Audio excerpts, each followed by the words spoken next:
good morning guys. Today is gagawa tayo ng LAN cable. So, first, prepare muna natin yung parts. Like una, yung UTP cable natin. Pangalawa, yung RJ45. Pangatlo, yung gunting, kailangan yan. Pang-apat, yung wire stripper. At panglima, yung crimping tool. Tsaka, importante to, pang-anim, LAN tester. So, pangalawa natin gagawin is inspection natin yung parts by parts. Ganyan. Ayan. Yan, kung okay ba siya. Tapos titignan natin kung matalim. Ito rin, tignan natin yung dulo. Ayan. Tapos ito, titignan nyo yung ngipin. Ayan. Tapos ito, ang pinaka-importante dito, titignan nyo yung pin. Ayan. Tapos yung battery. So ngayon, gagawa na tayo ng LAN cable. Una, first step, kunin mo yung LAN cable. Tapos itong wire stripper. At magputol kayo ng about 1 inch. Ayan. So ganyan. Diyan. Tapos iputin mo lang yan. Parang smooth. Ayan. Tapos tatanggalin mo siya. Then, ihiwalay mo yung mga colors. 4 na pair. Ayan. Tapos, putulin nyo tong gitna. Gamit tong gunting.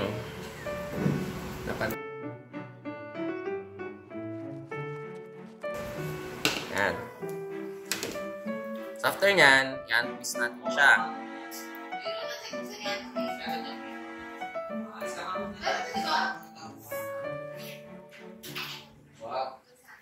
O, twist lang natin. Medyo matagal. Kasi 8 to.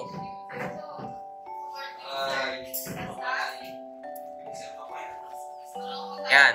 After nyan, iset natin siya sa type B na straight through, which is ang magsisimula is white, orange, and orange. So, sundan niya ng white, green, ng blue, ng white, blue, ng green na solid, at white, brown, and brown na solid. Papantay natin siya. Okay, top. Ayan. Ayusin lang natin. Ayan. So, mag-straight na siya. So, ito na yung straight through natin. May white-orange siya. Orange, white-green, blue, white-blue, green, white-brown, and brown. Ayan. So, ang next niyan, papantayin natin yung gunting. O, gagamitan natin siya ng gunting. Papantayin niya siya. Ayan. So, kailangan pantay yan. Katapos niyan, ito na yung RJ45. So, nakaharap yung gold pin sa inyo. Pag-ayusan nyo siyang ganyan. Gawin nyo lang siyang ganyan. Yan. Pasok lang ng maigi. At i-check nyo itong shell. Kailangan ito umabot dito. So, kailangan pa natin siyang bawasan.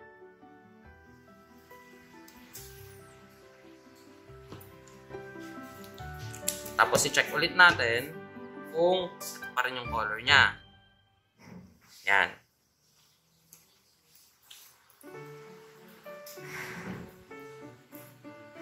So, pag umabot na yung shell, ayan, ito, yung shell, yung blue, nandito na. So, ready na siya sa crimp. Tapos, i-check nyo rin yung gold pins kung hindi kayo naka-pass through. Ayan. So, i-crimp na natin siya. Ito. Ayan. Didiin lang natin siya. Ayan. So, ngayon, nakagawa na tayo ng isang side ng straight through B. So, after natin magawa itong straight through B, ito, magagawa tayo ng 4 pieces na may dalawang straight through B. Ayan. Tapos, isang 1 meter na straight through B din for computer to router or vice versa. Ayan. So, ito, yung dalawang, walang RJ45 sa dulo. Ito naman is nilalagay sa patch panel. So, ngayon, nagawa na natin yung straight through B. Ayan, dalawang side. Straight through siya. Ayan, dalawa. So, i-test natin siya gamit itong LAN tester. Pero upon inspection, sira itong itong LAN tester. As I said, nung una, i-inspect natin yung item na gagamitin natin bago natin gamitin. Baka kasi mamaya ito pala yung fault. So, meron tayong alternative. Gagamit tayo ng switch. gamit ito sa server rack. So ito yung alternative natin, LAN tester, yung switch. So ito ay may bilang na LAN. So ito yung 1 at ito yung 8. So 1, 2, 3, 4, 5, 6, 7, 8. Isasaksak natin yung cable natin sa 1 and 2 slot. Yan, saksak ko siya. Titignan nyo muna ito. Ito yung indicator if gumagana yung natin. Hindi ko pa siya sinasaksak. So ito, naka-on na siya. So pag sinaksak ko siya, dapat iilaw si 1 and 2 kung saan nyo siya isasaksak. Yan. So, makikita natin na ang ginawa nating RJ45 na straight through B is gumagana.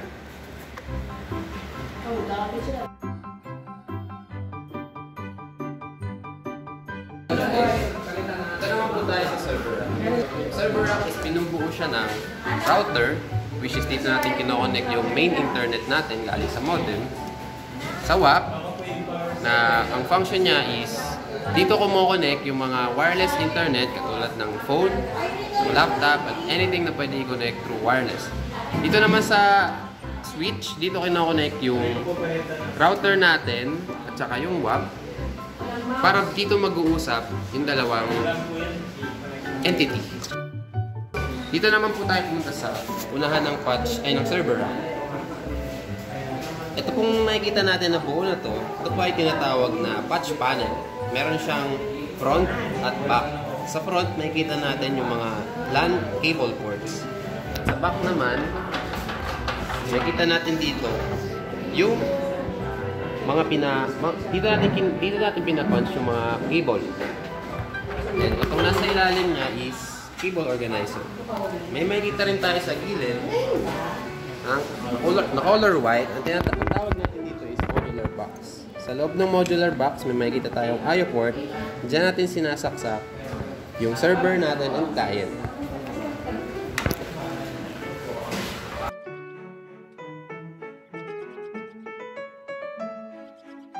Punta naman po tayo sa pagpapunch ng cable sa patch panel through modular box. Una, kailangan natin ng patch panel para ma-punch natin yung cable natin sa patch panel and sa modular box. Unahin po natin i-punch yung sa modular box. So, tanggalin muna natin yung cover niya. Then, makikita natin yung I/O port natin. I-punch natin siya at tingnan natin maigi yung color combination dito sa gilid. White, green, green. White, brown, brown. And sa kabilang side naman is white, blue, blue, and white, orange, orange. So, pag ipapunch na natin siya, make sure na yung cable natin is naka-properly stretch. Stretch natin siya. Then, itututok natin siya kung saan siya dapat nakalagay. For example, susundin natin color combination is yung letter B. So, ang color combination niya is white, green. Ipit natin siya. Sunod natin yung green. Hanapin natin yung ipit natin siya.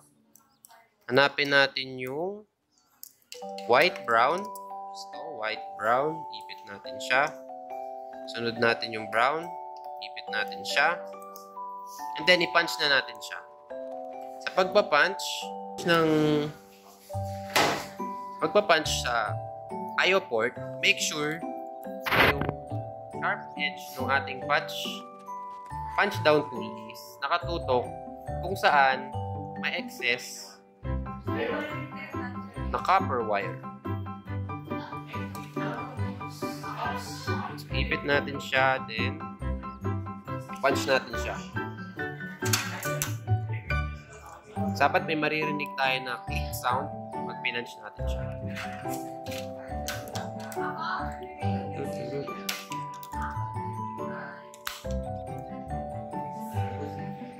Then after natin ma-punch yung side part ng ating I/O port, punta naman tayo sa kabilang part, kabilang side ng ating I/O port. So So, the same lang na ginawa natin sa unang site. I-align lang natin yung mga color combination. Ang nasusundin natin is yung letter B. Make sure lang na tinitingnan natin na maayos yung IO shield, IO port natin. So, iipit natin siya. Ipit. So, white, blue, blue. Then blue. And then white, orange. Orange.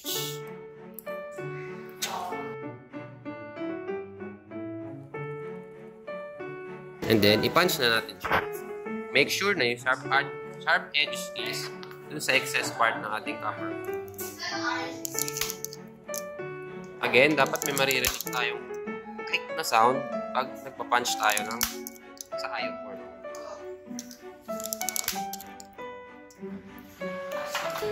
So, after natin ma-punch sa IO port, ipadaan natin yung LAN cable natin dito sa cable organizer. So, tanggalin natin yung cover niya. Padaan natin siya.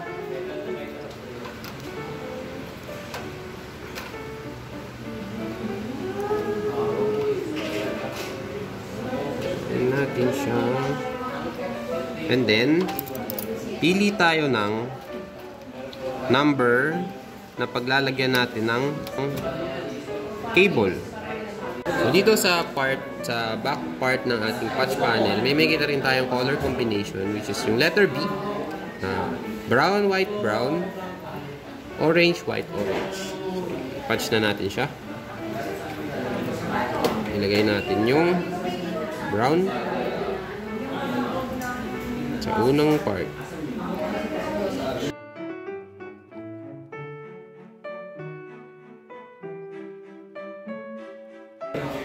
Orange, yung white, orange.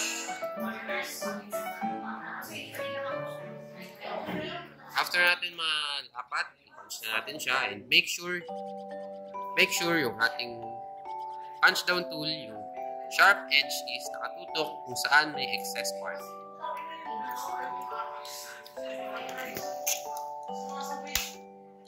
Dapat may maririnig ulit tayong click sound pag pinunch natin siya.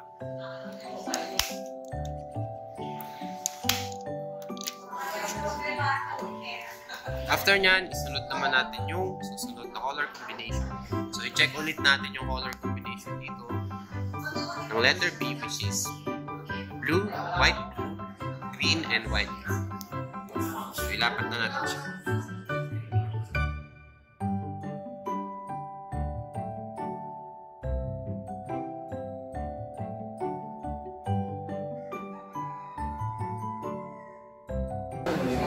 And then, after malapat, i-punch na natin siya and make sure yung sharp edge is nasa outside part. O, yan.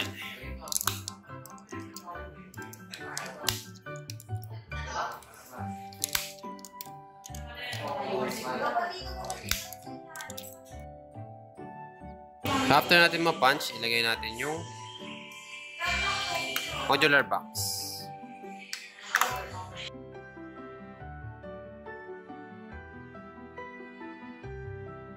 So, after natin ma-punch yung cable sa punch panel, kukonect na natin yung wire, yung LAN cable. I-prepare natin yung apat na LAN cable, LAN cable na maliit, yung dalawang mahaba. Unahin natin i-set up yung apat na mixing LAN cable. Unang LAN cable, ilalagay natin siya sa router. Make sure na isasaksak natin sa kulay orange, which is LAN. Mamaya may isasaksak tayo dyan sa color blue, which is yung sabi ko nga kanina, dyan natin isasaksak yung pinaka-main meter. After yan, yung kapilang side, sinaksak natin sa router, kukonect natin siya ngayon switch.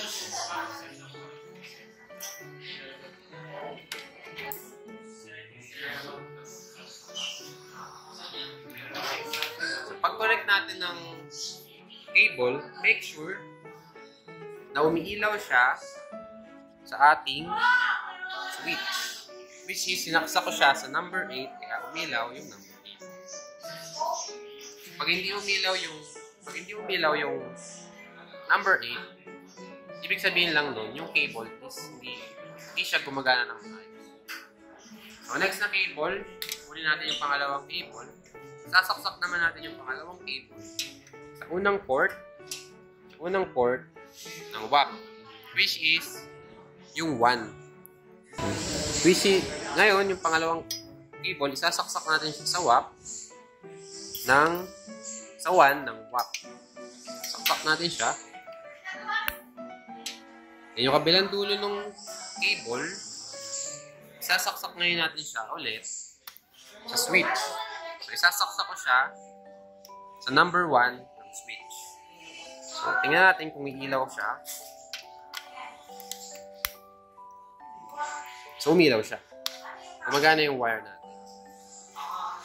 And then, yung dalawang natirang wire, sasaksak natin ito ngayon kung saan tayo nag-punch nung cable kanina.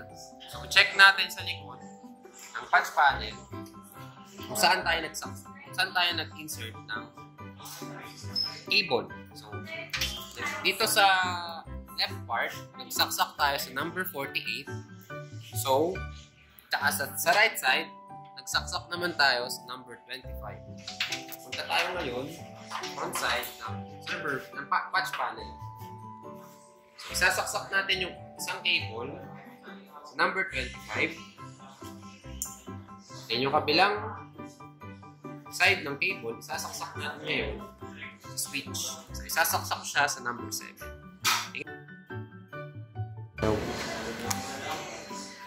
So, sinaksak ko siya, hindi pa umilaw yung number 7 dahil hindi pa nakasaksak yung modular box natin sa computer.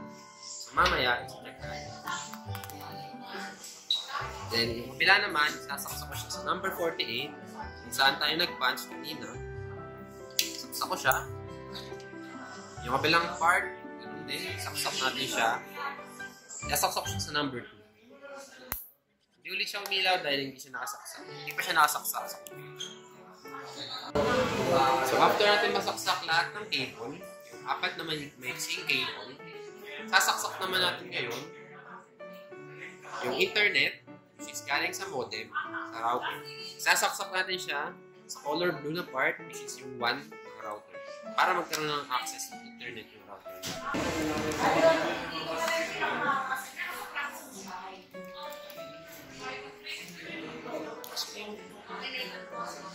So, pag nakita natin na nag-color green na siya, ibig sabihin, nag-internet na yung router natin. And ready. And after naman, yung dalawa nating wire na mahaba, yung mahaba na wire, isasaksak natin ito ngayon sa dalawang magkabilaan ng modular box. Sasaksak natin yung unang cable sa ating I/O port. And yung kabilang side, sasaksak natin siya ngayon sa computer. So, it's either ilalagay natin siya sa server or client. So, this time, on my part, ilalagay ko siya sa server. And then yung kabila naman, sasaksak din natin sa kabilang side. And then, since sasaksak ko na yung isang cable sa server, sasaksak ko naman siya ngayon sa client.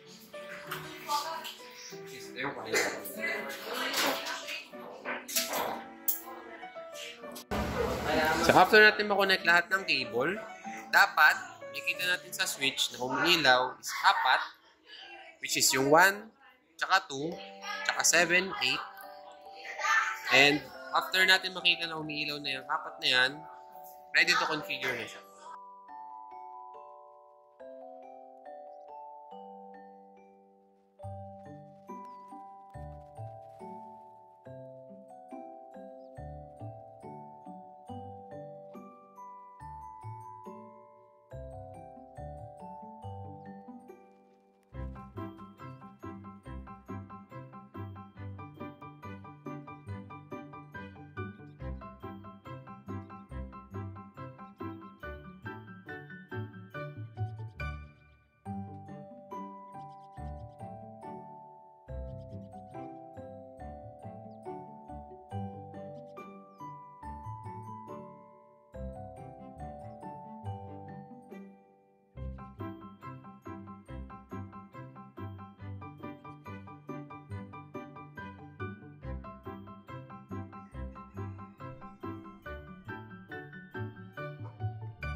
Una, i-reset natin yung router. Para i-reset yung router is pipindutin natin tong click button dito at i-hold lang natin siya hanggang mamatay yung ilaw.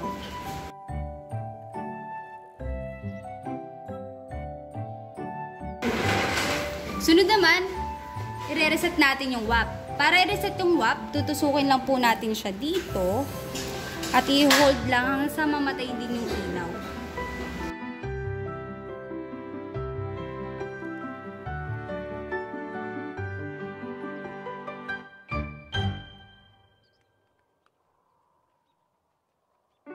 Next natin gagawin ay mag-IP config tayo. I-type lang po natin dito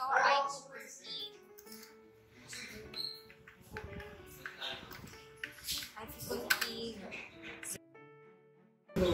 release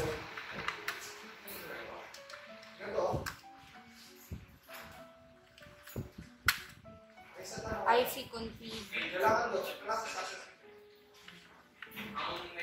slash and then enter. Dito, ikakopy lang natin yung sa default gateway na IP address. Pipaste lang po natin siya dito. Palaki natin. At ito na po. Ito na po ang magko-configure tayo ng router. Password is SS.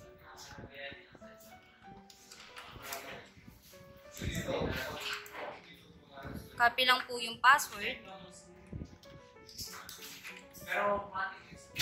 And then start. Okay. Next ay pupunta tayo sa quick setup. Next, wireless router. Pipindutin lang po natin ang auto detect. At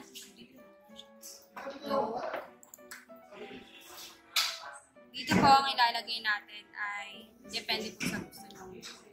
Ilalagay ko po dito ay Arial. Ito naman po yung password natin kanina, which is CSS at 2024. Then next, save.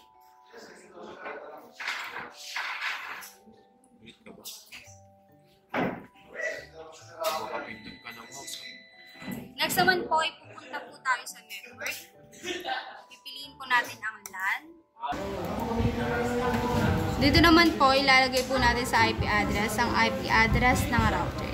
10.10.10.1. And then, as is lang po itong subnet mask, then save. Okay. Matapos mag-reboot.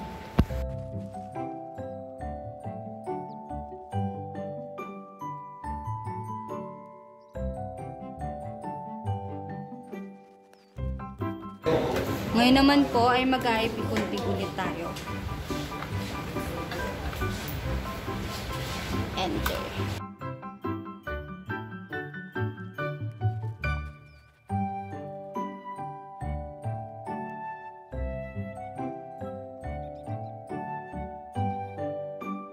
Copy lang po ulit natin sa default gateway and then ika-copy paste CSS.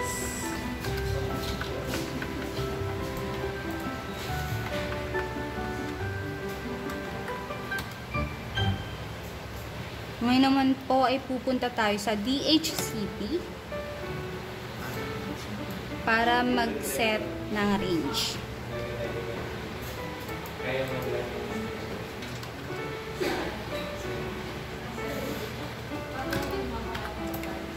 Magsisimula po sa 2 and dito po ilalagay lang po natin kung ilan yung gusto mong i-connect sa computer.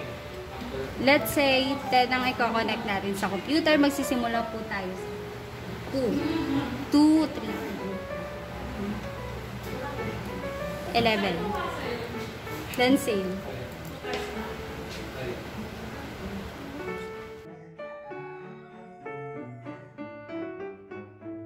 Naman ay magpakonfig tayo ng WAP at login. bago tayo mag-screen, tatanggalin natin yung connection sa router. Nakapag-ano kayo na?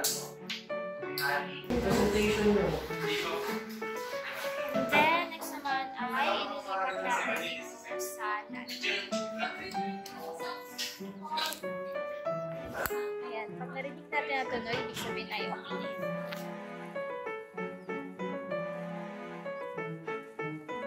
Muna natin to at mag-IP config tayo.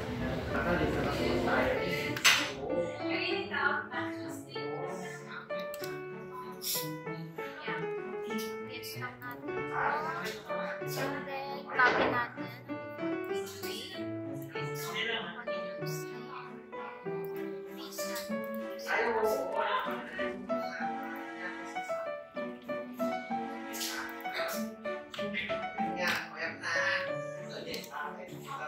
Ngayon naman, ay dito na tayo sa WAP. Then, lagay lang natin password, which is yung CSS. Naka-caps lang.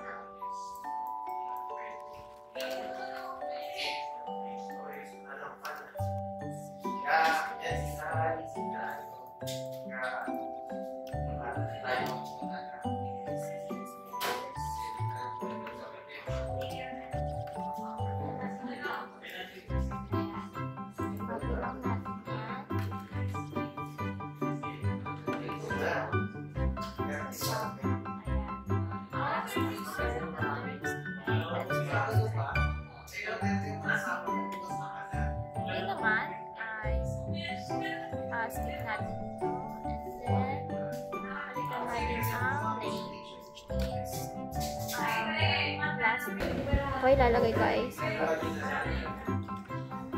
password natin is always CSS caps lock. And then next na po natin. And then finish. Pagkatapos po niyan, punta po tayo sa advanced. And then punta po tayo sa network. And then sunod ay yung LAN. Next naman, papalitan natin yung address ng and then copy po natin itong MAC address. Paste po natin siya sa notes natin. Notepad. Control ayan.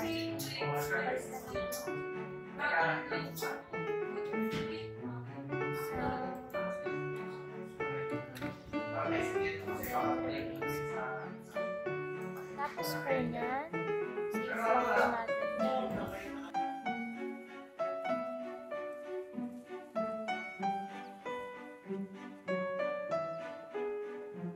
Ayan. After po yan, punta po tayo sa command. Check po natin kung pinalit natin.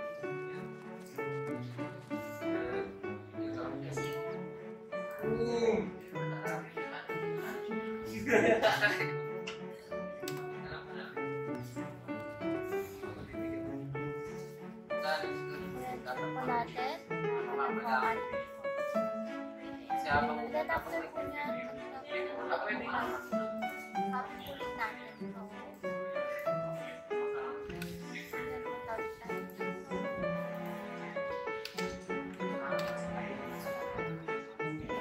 After po po tayo sa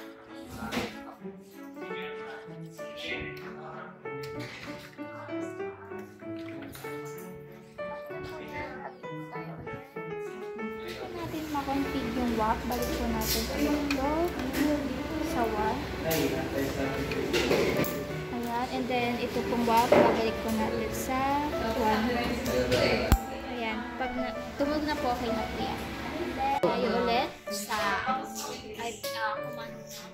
Ayan, type po rin natin yung IP.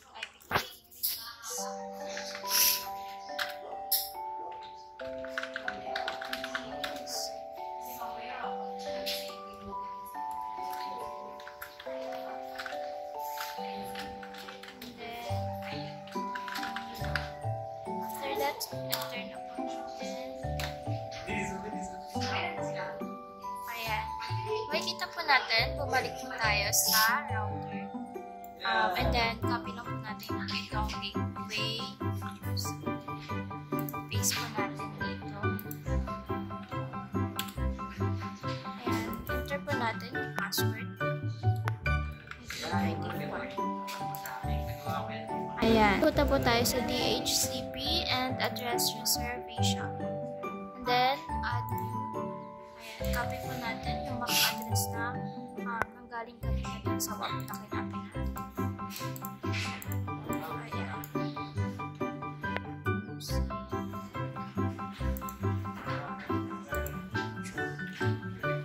yung IP address po natin dito is 10.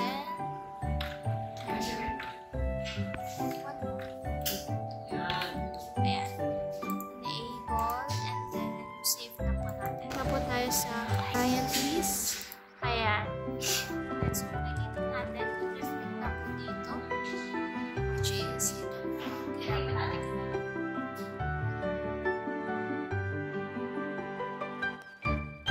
Ayan. Kapag may connect sa internet natin, copy lang po natin itong MAC address. Okay, and then punta po tayo sa wireless. Then sa wireless MAC and then add new. Copy lang po natin yung MAC address kanina. Copy natin. Lagay po natin dito. Ayan. And then, kita po natin sa... Ay, okay na po pala itong enable. And then, save na po natin. Ayan. Tapos, enable po natin ito. Ayan. And after that, punta na po tayo sa HCP. Ay, HCP client list. Ayan. So, makikita natin wala na po yung connect kanina.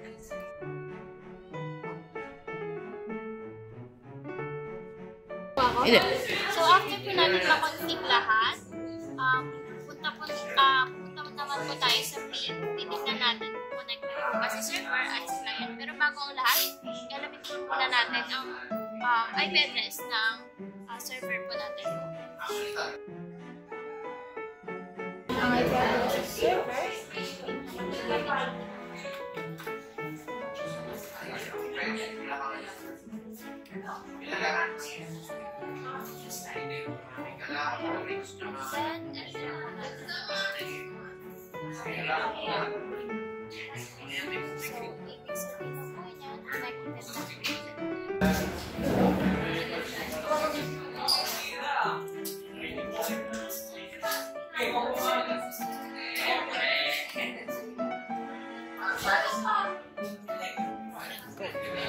After nating mag-ping, pwede rin natin tignan sa File Explorer kung nagko-connect ba talaga network. At makikita po natin yung client and server. So, ibig sabihin po ay connected po sila.